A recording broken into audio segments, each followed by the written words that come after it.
देखिए इस वीडियो में जो आपके सीटेट के एग्जाम में मैथ पेडागोजी के जो क्वेश्चन आते हैं उन क्वेश्चन का मैं रिवीजन करा रहा हूँ। तो फर्स्ट क्वेश्चन है कि निम्नलिखित में से कौन सा संख्यापूर्ण कौशल है। तो संख्यापूर्ण कौशल क्या होता है? संख्यापूर्ण कौशल वह योग्यता है जिसमें बच्चों को गिनती सीखने से पहले बच्चों को वर्गों में बांटना, वस्तुओं को क्रम में रखना सिखाया जाता है। ठीक है, क्वेश्चन था कि निम्नलिखित में से कौन सा संख्यापूर्ण कौशल है।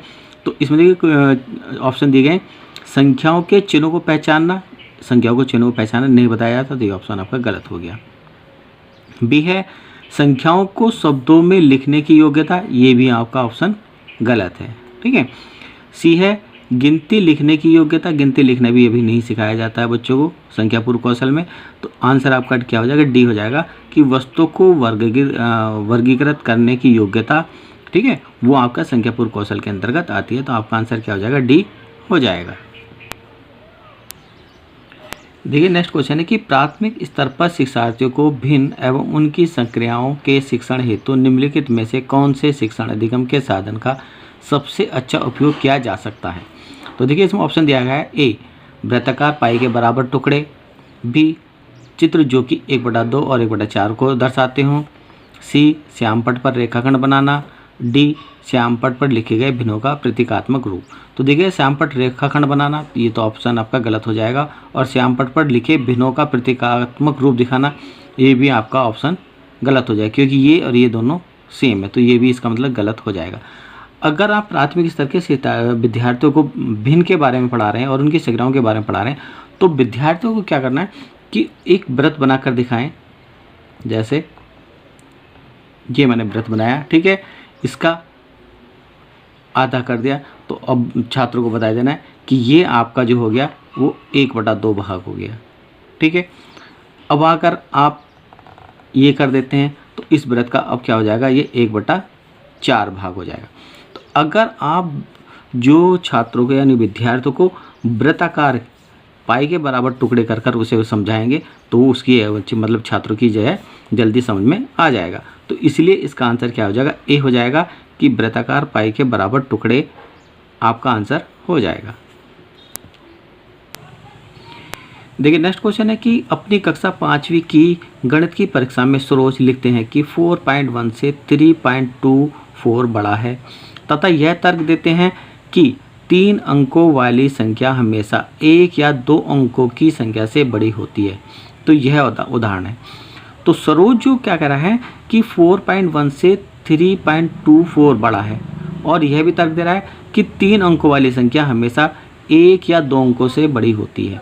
तो देखिए इसमें ऑप्शन दिए गए हैं, लापरवाह त्रुटि नहीं हो सकती, बौद्धिकमता से संबंधित त्रुटि ये भी नहीं हो सकता। अब डी दे रखा है कि दोनों लापरवाह त्रुटि और बौद्धिकमता त्रुटि, यानी कि ये और ये ऑप्शन तो आपका होगा नहीं।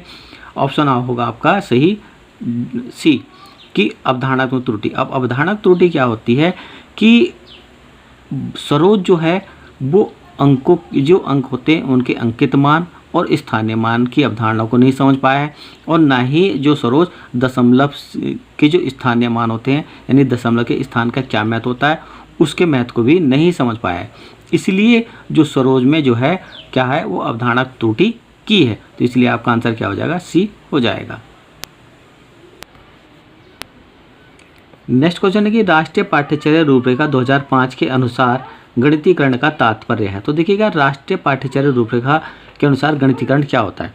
गणितीकरण क्या होता है कि बच्चे की विचार प्रक्रिया का गणितीकरण किया जाए और वस्तुओं को गणितीय ढंग से देखने का कौशल बच्चों में विकसित किया जाए, वो आपका राष्ट्रीय पाठ्यचर्या रूपरेखा के अनुसार गणितीकरण के अंतर्गत कहा गया है।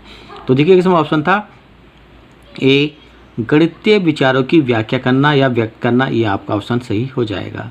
बी पाठ्य पुस्तक के सभी प्रश्नों को हल करना, ये ऑप्शन आपका गलत है। सी गणित में अच्छे ग्रेड प्राप्त करना, ये भी ऑप्शन आपका गलत है।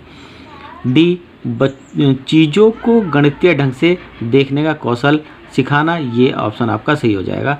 यानी कि राष्ट्रीय पाठ्यचर्या रूपरेखा 2005 के अनुसार गणितीकरण का तात्पर्य है गणितीय विचारों की व्याख्या करना या व्यक्त करना और चीज़ों को गणितीय ढंग से देखने का कौशल सिखाना, ये आपकी राष्ट्रीय पाठ्यचर्या 2005 के अंतर्गत आता है। तो आपका आंसर जो ए और डी हो जाएगा, यानी कि आंसर आपका ए हो जाएगा। नेक्स्ट क्वेश्चन है कि निम्नलिखित में से कौन सी आकलन तकनीक गणित की अंतर्विषयकता की वृद्धि में सहायता करेगी। तो देखिए इसमें ऑप्शन दिए गए हैं, पोर्टफोलियो, ये ऑप्शन आपका गलत है। परियोजना, ये ऑप्शन आपका सही है। क्षेत्र भ्रमण, ये ऑप्शन आपका सही है। और डी अवलोकन, ये भी आपका गलत है। अब देखिएगा कि जो गणित तकनीक, आकलन तकनीक गणित की अंतर्विषयता में वृद्धि की सहायता जो करेगी वो आपके परियोजना और क्षेत्र भ्रमण करेंगे। क्यों करेंगे? देखिए परियोजना क्या होता है, परियोजना में क्या होता है कि परियोजना में वस्तुओं को देखकर उनका आकलन के लिए छोटे छोटे पार्ट में आकलन किया जाता है, यानी किसी वस्तु का जो आकलन किया जाता है वो छोटे छोटे पार्ट में किया जाता है, वो परियोजना के अंतर्गत आता है। क्षेत्र भ्रमण क्या होता है? क्षेत्र भ्रमण में किसी भी प्राकृतिक वातावरण का अवलोकन सरलतापूर्वक देखकर किया जा सकता है। ठीक है, क्वेश्चन था कि निम्नलिखित में से कौन सी आकलन तकनीक गणित की अंतर्विषयकता की वृद्धि में सहायता करेगी। तो आपकी परियोजना और सी क्षेत्र भ्रमण जो अंतर्विषयकता की वृद्धि में सहायता करेगी, तो इसलिए आपका आंसर बी और सी हो जाएगा। देखिए नेक्स्ट क्वेश्चन है कि सभा को विभिन्न अभिन्यासों में आयातों का एक सेट दिया गया था। उसने देखा कि सभी आयातों में विपरीत भुजाएं क्रम से समान थी। वह वैन हेले के ज्यामितीय चिंतन के किस चरण पर है। तो देखिए वैन हेले के ज्यामितीय चिंतन के बारे में बताया गया है। वैन हेले के ज्यामितीय चिंतन जो पक्के जो 5 स्तर होते हैं, इसमें सबसे पहले जो स्तर है वो आपका दृश्यकरण है। दृश्यकरण में क्या होता है कि बच्चे सिर्फ वस्तुओं को जानते हैं और उनकी आकृतियों को देखकर, ठीक है, उनकी आकृतियों को देखकर वस्तुओं का वर्गीकृत कर सकते हैं। जैसे बच्चा समोसे को देखकर बता सकता है कि यह त्रिभुजाकार का है, ठीक है, या रोटी को देखकर बता सकता है कि यह रोटी वृत्ताकार की होती है। तो इसमें दृश्यकरण में बच्चा ये जानता है। नंबर 2 होता है विश्लेषण। विश्लेषण में क्या होता है? विश्लेषण में बच्चा वस्तुओं के उनके गुण और आकार के आधार पर वस्तुओं में अंतर कर पाता है। ठीक है, विश्लेषण में बच्चा वस्तुओं को उनके गुण और आकार के आधार पर वस्तुओं में अंतर कर पाता है, ये विश्लेषण के अंतर्गत आता है।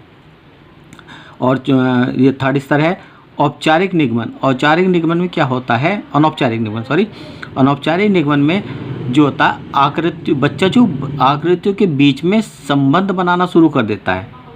अनौपचारिक निगमन में बच्चा आकृतियों के बीच में संबंध बनाना शुरू कर देता है। और फोर्थ स्तर है औपचारिक निगमन। औपचारिक निगमन में क्या होता है कि बच्चा आकृतियों का सूत्र ढूंढने लगता है। ठीक है, औपचारिक निगमन में बच्चा जो है वो आकृतियों का सूत्र ढूंढने लगता है। और 5वां स्तर होता है दृढ़ता। ठीक है, वैन हेले के जो 5 स्तर बताए थे, पहला दृश्यकरण, दूसरा विश्लेषण, तीसरा अनौपचारिक निगमन और चौथा जो होता है आपका औपचारिक निगमन, और 5वां जो है दृढ़ता होता है। दृढ़ता में क्या होता है कि बच्चा अपने ज्यामितीय चिंतन के आधार पर खुद वस्तुएं बनाने लगता है। ठीक है, दृढ़ता में क्या होता है कि बच्चा अपने ज्यामितीय चिंतन के आधार पर वस्तुएं खुद बनाने लगता है। ये वैन हेले के जो आपके 5 स्तर हैं। ठीक है, क्वेश्चन में कहा गया था कि सभा को विभिन्न अभिन्यासों में आयातों का एक सेट दिया गया था। उसने देखा कि सभी आयातों में विपरीत भुजाएं क्रम से समान थीं। ठीक है, तो यह वैन हेले के ज्यामितीय चिंतन के किस चरण में आता है? तो ये आपका जो बी यानी कि अन्वेषण यानी विश्लेषण के अंतर्गत आता है, क्योंकि सभा ने क्या देखा, उस आयात को देखा और उसकी विपरीत भुजाएं के बारे में विश्लेषण किया कि उनकी जो भुजाएं जो हैं वो विपरीत हैं, यानी कि जो एक बड़ी है और एक छोटी है। ठीक है, यानी कि लंबाई चौड़ाई में उसके अंतर है। तो ये आपका जो आंसर आ जाएगा वो बी यानी कि विश्लेषण के अंतर्गत आ जाएगा। नेक्स्ट क्वेश्चन की राष्ट्रीय पाठ्यचर्या रूपरेखा 2005 के अनुसार निम्नलिखित में से गणित के आकलन में किस पर सबसे कम ध्यान केंद्रित होना चाहिए। तो देखिएगा राष्ट्रीय पाठ्यचर्या रूपरेखा 2005 के अनुसार गणित के आकलन में समस्या को हल करने के लिए विद्यार्थी के प्रक्रियात्मक प्रभाव पर सबसे कम ध्यान केंद्रित होना चाहिए। और प्रक्रियात्मक ज्ञान जो होता है वो किसी विशिष्ट कौशल या कार्य को करने के लिए ज्ञान से होता है। तो इसलिए इसका आंसर आपका क्या हो जाएगा? बी हो जाएगा कि राष्ट्रीय पाठ्यचर्या रूपरेखा 2005 के अनुसार गणित के आकलन में समस्या को हल करने के लिए विद्यार्थियों के प्रक्रियात्मक प्रभाव पर सबसे कम ध्यान केंद्रित होना चाहिए। नेक्स्ट क्वेश्चन है कि प्राइमरी स्कूल के बच्चों के गणितीय अवधारणा के शिक्षण एवं अधिगम हेतु मूर्त सामग्रियों के विकास के लिए निम्नलिखित में से कौन संबंध है? उन्हें बहुआधार अंगणित ब्लॉक खंड के लिए भी जाना जाता है।